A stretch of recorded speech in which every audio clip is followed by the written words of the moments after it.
We're going to go talk to a friend of mine, Howard, a guy that I've known for most of my life, I guess. And he's actually he's the attorney that did the filing stuff for our nonprofit status as a ministry. So pretty much, in my opinion, every person that's come to the Lord or received anything from this ministry is a direct result of, you know, something Howard did.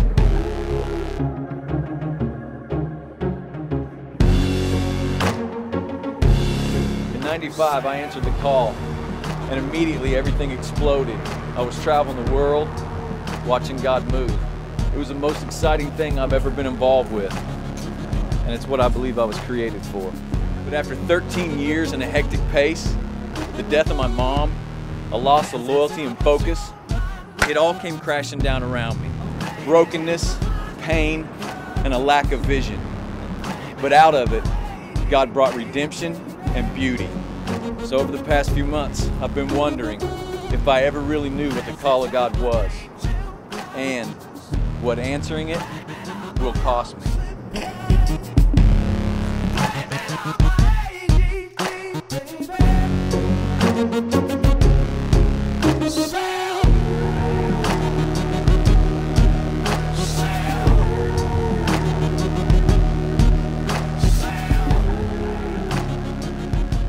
"18 years ago, you filed our 501c3 nonprofit status for us as a ministry." Wow. And I forgot about that. Yeah, and I really appreciate that. Thank you. And you know, whether it's somebody that's given their life to the Lord as a result of our ministry, or me speaking somewhere and somebody being touched by it in any way, shape, or form, you know, the people that had a hand in making sure this was happening, I'm really appreciative of. So I appreciate that. But you're a friend. I've known you for as long as I can remember, and sorry about that. No, that's a good thing. But I'm 18 years of ministry, but the last 5 years have been, you know, life happens, and it's been really tough, and I've really questioned a lot about God's calling and what that means, and when you file paperwork and all of a sudden you're in the ministry, you only see the upside. You see the good things happening and all that. And then when things are happening that aren't so good and frustrating and you want to quit. So that's what I've experienced. And so I'm just seeking the advice and insight, wisdom from friends of mine like yourself who have answered a call. And it's been good on some cases, and on others it hasn't been good. And how do you handle that? Because I know God's call is irrevocable. I know the chapters change, but His call on your life, and you've gone through a lot of stuff. I'm just curious, how do you handle some of that stuff? How do you handle the disapproval or the?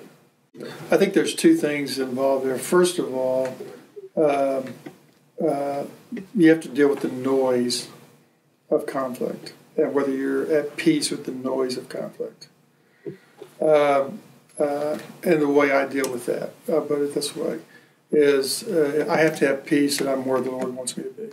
If I'm where the Lord wants me to be, He's going to take care of me. If you can stand the noise of the conflict, it's all the Scripture's full of situations where that's happened. I've personally experienced it. I'm sure you have as well. And I think for me, the way I've been able to really come to real peace with that noise comes from an old story in our family. I'm named for the pastor, my parents' pastor, in Nashville before I was even born. Okay. And he actually died before I was born. So I've never met the guy. Okay. But I have listened to the only sermon I ever heard him preach was through a 33 RPM record. And the sermon was called "Jesus, the Answer to All Contrary Winds." And it's the text out of Gospel of Mark. And the story is Jesus, of course, had just fed the 5,000, went up, he told his disciples to get in the boat and go to the other side, and he went up on the mountain to pray. And while he was up praying on the mountain, these disciples were out in the middle of the lake, and the storms came. Yeah. So he had 3 points that came out of that story. The first point was, just because the storms of life are all around you is no sign that you're out of the center of God's will. Mm. Sometimes we wonder what God wants us to do. These guys were doing exactly. He said, "Get in the boat, go to the other side." Couldn't be much simpler than that. Yeah. And here come the storms. So just because the storms are all around you is not a sign that you're out of the center of God's will. So if you have peace that you're in the center of God's will, the fact that there are storms all around you, you can have peace. You're doing what He wants you to do. His second point was your seeming lack of progress is no sign that you're out of the center of God's will. These guys couldn't get back to the shore from which they came. They couldn't get across the other side. They were stuck in the middle. They were making no progress. And so just because doesn't seem like you're making any progress is not a sign that you're out of the center of God's will. The third point was Jesus will come just when you need Him the most. He didn't come in the first watch. He didn't come in the second. Fourth watch of the night, He comes walking on the water to make a difference when they needed Him the most. And that's been my experience, is when you need Him, He'll be there. And if you could figure all this stuff out by physically touching Him and scrubbing His face or hearing audible voices, you wouldn't need any faith. Right. The faith is that we get up every morning and He gives us a fresh day, or He brings a new infant into our life and crawls up into our arms, and we know that He's committed to another day and to more of our future. So I think just because all these things are going on, if we have confidence that He's in charge of that, then we can have peace in the middle of the storm.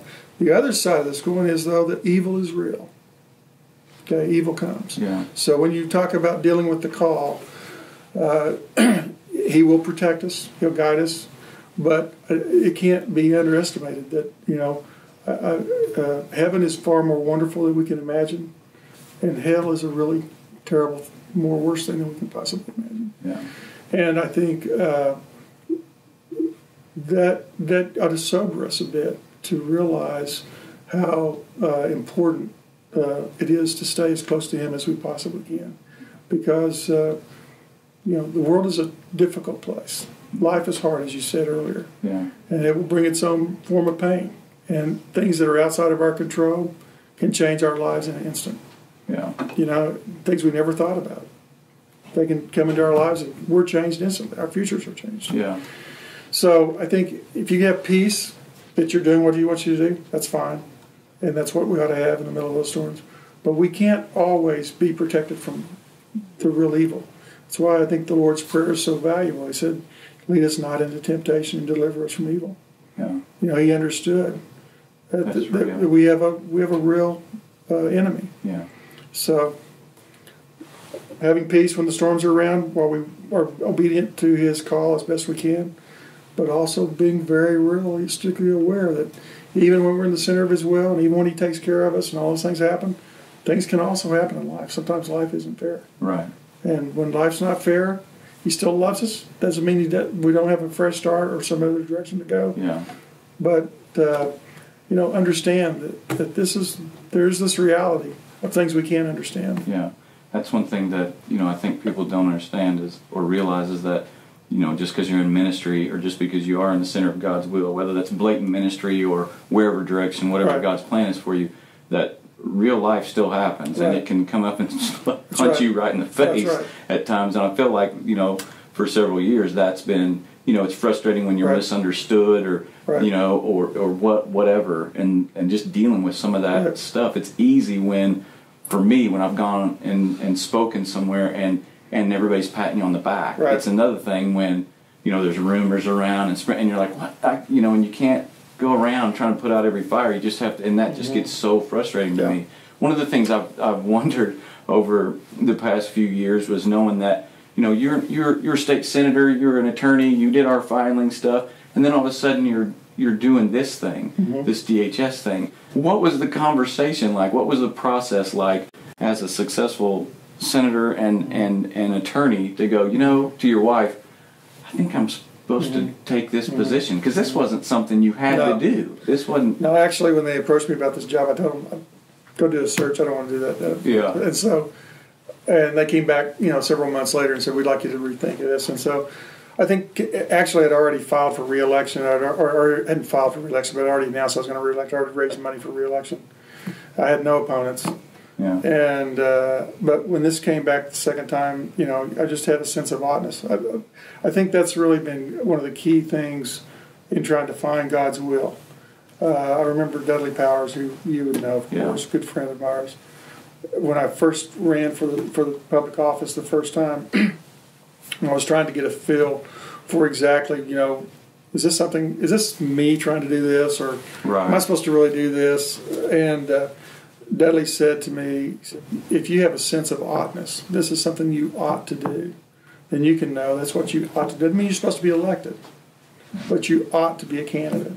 And so the same thing happened when I was saying, this is something I ought to do. Do I feel like this is something that I ought to be involved in? Well, if I ought to be involved with it, then it's probably okay to proceed and go down this road. If this is just something, that, you want to go do, it's fine to go do stuff you want to go do, but that's a little bit different than having a calling because you feel like this is what you ought to be doing. Right. So I've always thought that the sense of oughtness was a good benchmark for whether or not this was something that was outside of me really guiding my steps. Yeah.